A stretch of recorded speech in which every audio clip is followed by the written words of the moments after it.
Okay, sunod naman ang ating mga arko. Ang ating mga arko. Kasama ng kalbo, ako po si Baste. Ako po si Gina. Ayan, baka po kung kayo po ay nakikinig na 104.1 Spirit FM, kami po ang puso sa isip, Tenga sa labi. kamay sa dibdib. Mag-asaway di biro. Ayan, kaya po sana ay takilitin nyo sa Sabado.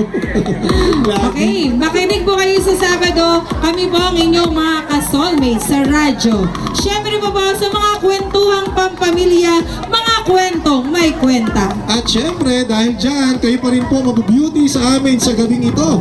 Kaya po, itong gabi na ito ay napakahalaga. Syempre dahil pa. inauguration and blessing. Pag sinabi nating inauguration, ito na yung pagtatanghal ng ating chapel, ng ating simbahan. At syempre po, ito ang magiging pundasyon ng ating pananampalataya at paglilingkod bilang mga Kristiyano. Amen! Sana naman po ay kayo po ng mga nakaupo ng iba, may nakaupuan din po dyan. Opo. Inayayahan po natin ang ating pong mga kagalang-galang na panauhin. Una po ay ang ating ama ng barangay. Oo. Walang iba kundi ang ating barangay chairman, si Honorable Leopoldo Declaro. Yun, Ayan, magandang po. gabi, Kapitan. Magandang gabi po sa inyo. Asan ka na po? At syempre, eto na. Nandito na ba siya? Sino? Ang ama naman ng ating bayan ng Nawan. Aba, syempre pa si Mayor Mark Marcos and family of Engineer Erwin Mendoza and other sponsors and barangay officials. Nandito na po ba kayo? Okay, yan. Syempre, hindi mawawala diyan ang family Mendoza. Kaya mangyari po na nasa na po sila? Paupuin na natin. Opo, bigyan po natin sila ng mauupuan. Dito po sa bandang ito, yung po mga upuan dito ay para po yun sa ating mga barangay officials at ganoon din po sa ating kagalang-galang na Mayor Mark Marcos. Opo. Okay po ba? Magandang gabi po. Nasa na po sila? Okay. So siguro ay sasamahan ng ating Engineer Erwin ang ating mga panauhin. At para po sa programa ngayong gabi, dito po sa ating Buhangin Catholic Chapel, eto po, meron po tayong Ritual of Light. At syempre, susunod na po ito ng ating national anthem. Meron po tayong opening remarks. Meron din po tayong kasaysayan ng Buhangin Chapel. Aba. Na mapapanood po natin yan sa mga po ng ating ABB. At dahil dyan, meron po tayong isang pagtatanghal. Oo. Ito ay tungkol sa Buhay ni San Isidro Labrador. Sino nga ba siya? Paano siya naging santo? at naging bayani. Bayaning santo. At syempre ito ay gagampanan ng mga kabataan ng St. Benedict Chaplaincy at Theater Arts Group ng Oriental Mindoro National High School. Siyempre, abangan po natin ang nakapalabik na unveiling. At siyempre, marami tayong mga mensahe para sa kanila. At dahil dyan, meron din tayong tugtugin mula po sa Rondalia Group ng ng St. Benedict, St. Benedict Chaplaincy, ang grupong Ora et Labora. At pinaghahanda na rin po natin ang Modern Dance with Fire exhibition ng Gentle Soul Fire Dancer.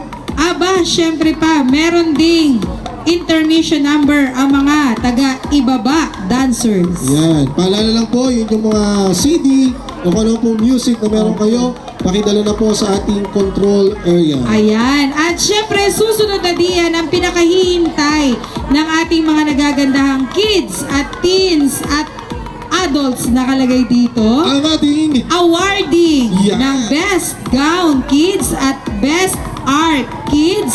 At syempre pa, isang uling intermission number mula sa Centro Dancers. At ito'y susundan ng Best Gown, Young Adult, and Best Art Young Adult. Awarding na naman yan. Yan. Nakakatuwa. no? Oo, syempre naman, ang lahat ng magaganda binibigyan ng award. Katulad, Katulad ko. Yeah. Aba, syempre, katulad ng magagandang pag-uugali ng lahat ng mga taga rito sa Buhangin. Nakatara na po sa langit ang inyong kagandahang loob. yan. Perfect ka dyan. At Correct. syempre, mula pa rin po sa mga taga-hulo dancers, aba, meron pa rin po tayong intermission Hulo, number. baka hulo. Hulo. Hulo ba yun? Suri. Oh. Taga-syudad ka, ako Oo. taga ano. Hulo. At Oh, syempre, hulo. eto naman ang mga Gentle Soul Band. Sila po ay aawit para sa ating napakagandang mensahe itong awit na ito. Ang pinamagatang tayo, tayo rin. Correct. Malalaman niyo mamaya at Oo. syempre huwag po tayo aalis kasi meron po tayong mga pasasalamat. Ayan, mula po sa ating Nagagampanan ni Nanay Flor de Lisa Balbuena. Okay, at syempre ba? At syempre, aaluin tayo habang tayo ay kumakain o kung ano pa man po ang ating ginagawa. Sa ating pagtulog, tayo iduduyan ng live band ng Gentle Soul Band. Okay, so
Maraming salamat sa ating rondalia.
ay sumasa amin at kami sumasa iyo.